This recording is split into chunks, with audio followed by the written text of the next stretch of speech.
Brazil has passed another COVID-19 milestone. With just under 32,000 more positive tests on Wednesday, the country crossed a threshold that many Brazilians hoped they would never see: 5 million novel coronavirus cases. And with all Brazilian cities having now abandoned mitigation protocols, health experts say the country has failed to contain the virus.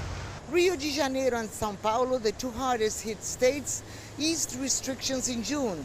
Other cities followed. Stores, restaurants, bars and gyms were allowed to open, and now traffic is back to pre-pandemic levels.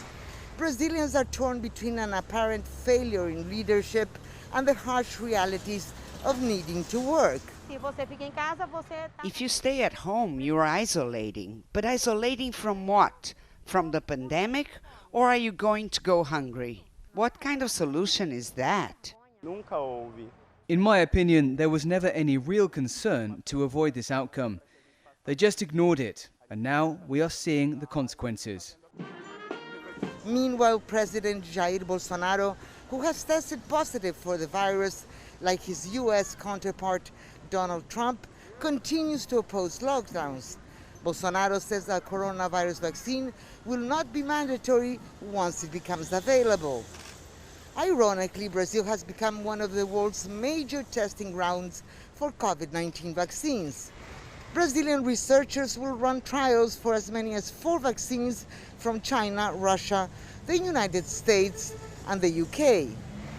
Brazilian public health officials remain concerned about a second wave in cases, as hot summer weather drives huge crowds to beaches and bars.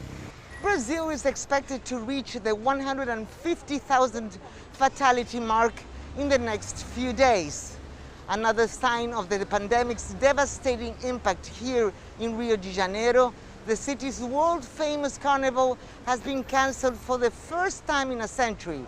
Organizers say carnival will not return until there is a vaccine. Lucrecia Franco, CGTN, Rio de Janeiro.